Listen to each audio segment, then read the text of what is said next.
കുറേ നാളുകളായുള്ള ഒരു പരാതി, ആക്ഷേപം, അതിലേക്കാണ് നമ്മൾ ആദ്യ റിപ്പോർട്ട്. വേമ്പനാട്ട് കായലിലെ എക്കൽ നീക്കണം എന്ന ആവശ്യം അത് ശക്തമായി ഇപ്പോഴും തുടരുകയാണ്. എക്കൽ മണ്ണ് അടിഞ്ഞതോടെ ജലസംഭരണ ശേഷി 1/3 കുറഞ്ഞതായി കണക്കുകൾ സൂചിപ്പിക്കുന്നുമുണ്ട്. എക്കൽ നീക്കം ചെയ്ത് കായലിന്റെ തീരങ്ങളിലെ വെള്ളപ്പൊക്ക ഭീഷണി ഒഴിവാക്കണമെന്നാണ് ഇവിടുത്തുകാരുടെ പ്രധാന ആവശ്യം. ഓരോ മഴക്കാലവും വലിയ ആശങ്കയാണ് വേമ്പനാട്ട് കായലിന്റെ തീരത്തുള്ളവർക്ക് നൽകുന്നത്. വർഷങ്ങളായി അടിഞ്ഞുകൂടിയ എക്കൽ നീക്കം ചെയ്യാത്തതാണ് ഇവിടുത്തുകാരുടെ ആശങ്കയുടെ അടിസ്ഥാനം. പലതവണ ആവശ്യപ്പെട്ടിട്ടും മണ്ണ് നീക്കം ചെയ്യാൻ അധികൃതർ തയ്യാറാകുന്നില്ലെന്നാണ് നാട്ടുകാരുടെ ആരോപണം.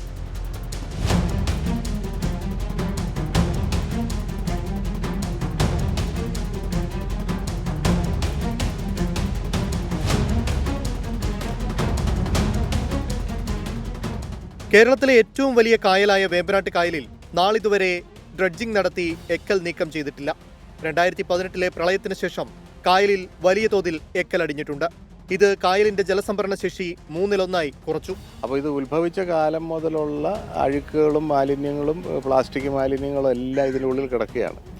ഇപ്പോൾ ഏറ്റവും പുതിയതായിട്ട് വന്ന ഡെവലപ്മെൻറ്റ്സ് എന്ന് പറഞ്ഞാൽ 2018 വലിയ വെള്ളപ്പൊക്കത്തിന് ശേഷം ഇതിൻ്റെ വാട്ടർ സ്റ്റോറേജ് കപ്പാസിറ്റി 1/3 ചുരുങ്ങി എന്നുള്ളതാണ് ഇപ്പോൾ ഏറ്റവും അവസാനത്തെ പഠനത്തിൽ നിന്ന് വ്യക്തമാകുന്നത്. അപ്പോൾ അത് ഡ്രഡ്ജ് ചെയ്ത് മാറ്റിയാലല്ലാതെ ഈ പ്രശ്നത്തിന് ഒരു പരിഹാരം ഉണ്ടാകില്ല. അപ്പോൾ ചെയ്യാവുന്ന ഏക മാർഗം ഇതിന് ആഴം കൂട്ടുക, ആഴം കൂട്ടി ഈ മാലിന്യവും എക്കലുമൊക്കെ പുറത്തെടുക്കുക എന്ന് മാത്രമേ ഉള്ളൂ. കായലിൽ എക്കലടിഞ്ഞ് ജലസംഭരണ ശേഷി കുറഞ്ഞതോടെ കായൽ തീരങ്ങൾ വെള്ളപ്പൊക്ക ഭീഷണിയിലാണ്. ചെറിയ മഴ പെയ്താൽ പോലും പ്രദേശത്തെ വീടുകളിൽ വെള്ളം കയറുന്ന സാഹചര്യമാണ്. വിഷയത്തിൽ സംസ്ഥാന സർക്കാർ ഒന്നും ചെയ്യുന്നില്ല. കേന്ദ്ര സംസ്ഥാന ഗവൺമെന്റുകൾ സംയുക്തമായി മുന്നോട്ട് വരേണ്ട ഒരു പ്രോജക്റ്റാണ് വേമ്പനാട് കായൽ. ഇപ്പം കാലങ്ങളായി ജനങ്ങൾ ഉന്നയിക്കുന്ന, ചർച്ച ചെയ്യുന്ന ഒരു വിഷയമാണ് വേമ്പനാട് കായലിൻ്റെ ശുദ്ധീകരണവും നവീകരണവും. ഇതിനൊന്നും ഒരു പരിഹാരം ഉണ്ടാകുന്നില്ല. ഇത് ദീർഘകാലമായിട്ട് എല്ലാ വിഭാഗം ആളുകളും ഉന്നയിക്കുന്ന പ്രശ്നമാണ്.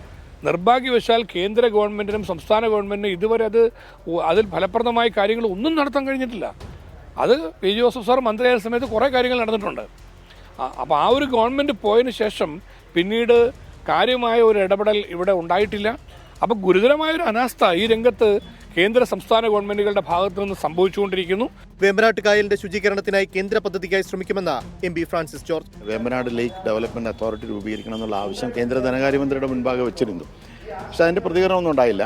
ലോകത്തിലെ തന്നെ വളരെ പ്രാധാന്യമുള്ള ഒരു സംരക്ഷിക്കപ്പെടേണ്ട ഒരു സൈറ്റ് എന്നുള്ള നിലയിൽ, ഒരു പ്രൊട്ടക്ട് ചെയ്യേണ്ട ഒരു സൈറ്റ് എന്നുള്ള നിലയിൽ ഒരു കാരണവശാലും ഇതിനകത്ത് ഒരു ഉപേക്ഷ പാടില്ല. സംസ്ഥാന ഗവൺമെൻറ്റിൻ്റെ സാമ്പത്തിക പരിമിതിയിൽ നിന്നുകൊണ്ട് മാത്രമേ കാര്യങ്ങൾ ചെയ്യാൻ കഴിയില്ല.